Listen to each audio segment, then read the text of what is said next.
Hello everyone, कैसे हैं आप सब। खुश तो बहुत होगे तुम। आज पेनी के एनालिसिस कर रहा हूँ, वो भी आपकी डिमांड पर। 4 रुपए का पेनी शेयर, लगातार अपर सर्किट, और जो होता है वही हुआ। रिटेल का प्यार जाग गया और सब उसके पीछे दौड़ने लग गए। तो आप कहें और आपकी बात को हम ना माने, ऐसा कभी हुआ है क्या? तो चलिए कंपनी के नाम को लास्ट में जानेंगे, जिससे सस्पेंस बना रहे और कंपनी से दोस्ती आराम से कर सको। तो मैं मुकुल अग्रवाल आपका आप ही के YouTube चैनल में स्वागत करता हूं। जो भी नए लोगों चैनल को जरूर सब्सक्राइब करें। रात के 8:30 का शो कभी मिस ना करें, जहां देते हैं कुछ ट्रेड, उससे आप पैसे कमा सकेंगे। और स्टॉक मार्केट की किसी भी ब्रेकिंग न्यूज़ के लिए ट्विटर और टेलीग्राम से जुड़ जाइए। लाखों लोग जुड़कर फायदा ले रहे हैं।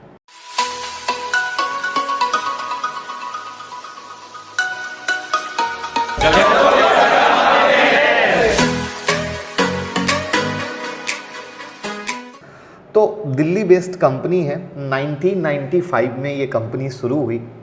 इन्होंने बहुत बार अपना नाम चेंज किया है। मुझे ये नहीं समझ में आया नाम क्यों बार बार चेंज किया है, बट इन्होंने बहुत नाम चेंज किए हैं। अभी लेटेस्ट में भी इन्होंने अपना नाम चेंज किया है। अगर इनके काम पे आए तो कहने वाला काम ये है कि स्पेशलिटी केमिकल प्रोवाइड करती हैं, साथ ही पॉलीमर्स एंड पॉलीमर एडिक्टिव रिलेटेड केमिकल भी ऑफर करते हैं। इनके पास पीवीसी रेजिन है, प्लास्टिक ग्रैनुअल्स हैं, प्लास्टिक इंडस्ट्री ट्रेडिंग से रिलेटेड प्रोडक्ट में काम करते हैं, जो ऑफिशियली वेबसाइट पे मिलता है। अब इसके काम को देखते हुए मैं क्यों हंसा हूँ वो देखेंगे, समझेंगे। उससे पहले हम जानते हैं इनके फाइनेंशियल को। अब इनके फाइनेंशियल के अगर नेट इनकम पे गौर करते हैं तो 2018, 19, 20 जहाँ पे आप देखोगे ऑलमोस्ट इक्वल नेट इनकम था, करोड़ में है। स्पेनी की कंपनी है इसलिए इस तरीके से है, लेकिन फाइनेंशियल ईयर 2021 में आपको 3.5 करोड़ के पास का लॉस दिख रहा है। अब यहाँ पर कहानी ये है कि जो अभी जून क्वार्टर के रिजल्ट आए हैं वहाँ पर ये प्रॉफिट में आया है, और वो प्रॉफिट एक मार्केट के सेंटिमेंट्स को पॉजिटिव मोड में शो कर रहा है। यहीं पर अगर आप इनकी होल्डिंग्स देखोगे तो टोटल प्रोमोटर होल्डिंग घट के सिर्फ 20.07% हो गई है। म्यूचुअल फंड की कोई होल्डिंग नहीं है। अगर आप एफआईआई की होल्डिंग देखोगे तो कुछ समय पहले दिसंबर के हिसाब से 13.18 दिखती थी, जो भी अब सिर्फ 0.02 है। लेकिन रिटेल वालों का प्यार भर भर के है। 39.51% से पोजीशन को उठाकर 79.91% ले गए हैं। अब नंबर से ज़्यादा पेनी स्टॉक में समझना ये ज़रूरी होता है कि इनके फ्यूचर प्रॉस्पेक्ट क्या है, इनका डेवलपमेंट क्या है। जैसे कंपनी से जब हम दोस्ती करते हैं तो कंपनी जो अपने मुंह से कहती है क्या उसको सच में कर रही है, तो इसको हम फरवरी से उठाते हैं अभी तक, तो समझ में आ पाएगा कंपनी किस किस तरीके से खुद को क्या क्या कह रही है। 6 फरवरी को सबसे पहले तो बोर्ड मीटिंग में इन्होंने 100 करोड़ का फंड रेज का अप्रूवल दिया।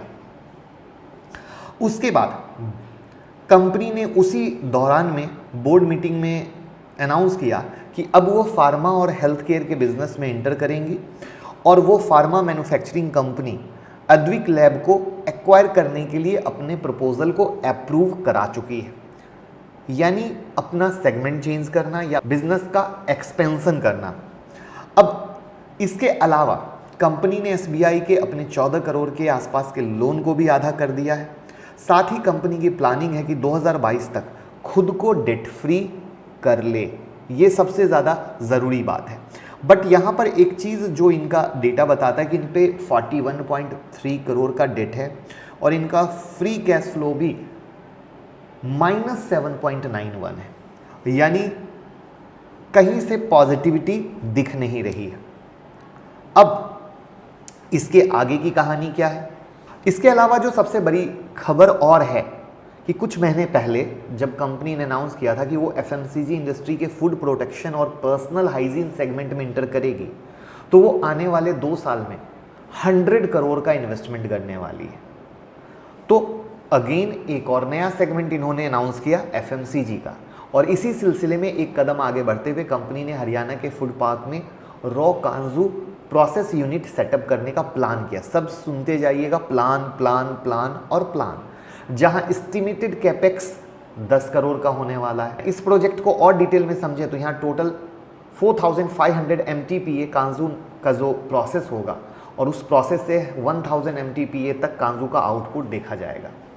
अब हम इस प्लान को कंपनी का मास्टर स्ट्रोक भी कह सकते हैं, क्योंकि इनका इंटेंशन है अपने ब्रांड के अंदर मार्केट प्रोसेस्ड पैकेज्ड काजू को B2B और B2C सेगमेंट में लॉन्च करना, और ये एक बहुत अच्छा डिमांडेड सेगमेंट में काउंट आता है।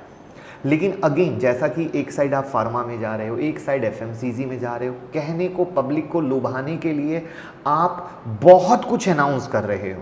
क्या ऐसा है कि आप अपने शेयर के इस पेनी के प्राइस को मैनिपुलेट करवाना चाहते हो? अब लेटेस्ट अपडेट क्या है उस पर आते हैं। कंपनी ने 22.04% शेयर एक्वायर किए हैं, किस में? अद्विक लैब में, जिसके बारे में इन्होंने पहले कहा था। अब दो खबर कंपनी के लिए पॉजिटिव हो गई, एक एक्वायर करना, दूसरा इनका जो लास्ट क्वार्टर का रिजल्ट आया था वो पॉजिटिव। उसके अलावा बिहार में ये एथेनॉल मैन्युफैक्चरिंग यूनिट को स्टार्ट करने के प्रोसेस में है। ये अगेन एक इनके लिए पॉजिटिव न्यूज़ है। तो ये चीज़ थोड़ी सी मुझे पर्सनली अजीब लग रही है कि फैब में आप FMCG में भी जा रहे हो, फार्मा में जा रहे हो, अभी आप फार्मा भी ले आए, फिर FMCG का कुछ अपडेट की जगह अब आप सडनली खबर आ रही है कि एथेनॉल मैन्युफैक्चरिंग यूनिट स्टार्ट कर रहे हो। साथ में एक खबर और आ रही है कि जल जीवन मिशन में भी कुछ ये अपने प्रोजेक्ट को लेने की कोशिश में लगे हुए हैं। मतलब चारों तरफ हाथ पैर तो पसार रहे हो, लेकिन आप फंडामेंटली कितने साउंड हो? तो कंपनी पे डेट होते हुए फ्री कैश फ्लो भी नहीं है, तो किस तरीके से एक्सपेंशन करोगे?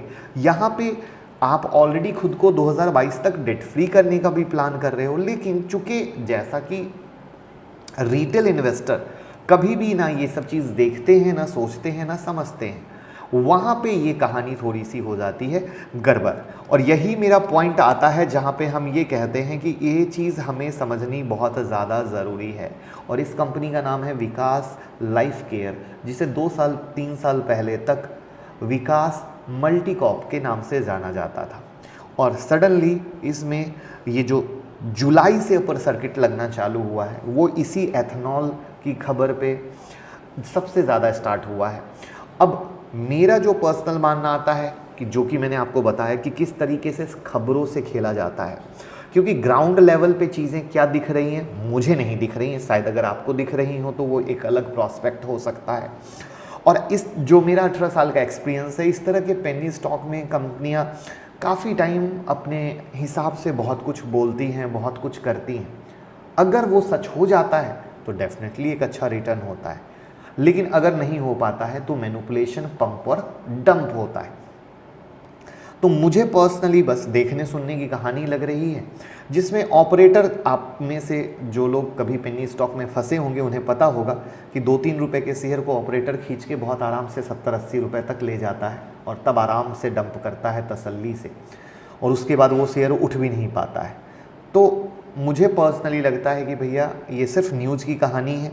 चार्ट भी खुद चीख चीख के कह रहा है कि जब से अभी ये थोड़ी न्यूज़ फ्लो हुई है तभी ऐसा हुआ है, वरना बिल्कुल ऐसा हुआ ही नहीं। वरना ग्राउंड लेवल पे चार्ट में एक्शन पहले से दिखना चाहिए था। सिर्फ जुलाई से क्यों दिखा? सिर्फ जुलाई में जब खबर आई तभी से क्यों दिखा? तो ये वो चीज़ें हैं जो मुझे पर्सनली कहीं से इंटरेस्ट नहीं कर रही, बट रिटेल वालों को इंटरेस्ट कर रही हैं, तभी तो इतनी लंबी चौड़ी पोजीशन बना के बैठे हैं। तो आपको रिस्क लेना है, ये आपका प्रॉस्पेक्ट है। मैं तो इसमें इन्वेस्ट नहीं करूंगा, चाहे इसको ऑपरेटर 80 रुपये ले जाए, चाहे 100 रुपये ले जाए। ये सब इसलिए बोल दिए क्योंकि कल के डेट में कहेंगे कि अग्रवाल जी के कारण हमने विकास लाइफ केयर नहीं लिया। तो प्लीज़, आप फ्री हैं, हमारा काम है आपको सही दिशा, सही गाइड करना, वो हमने आपको कर दिया। अगर आपको पसंद आई हो वीडियो तो लाइक, कमेंट, शेयर ज़रूर कीजिएगा। Thank you so much.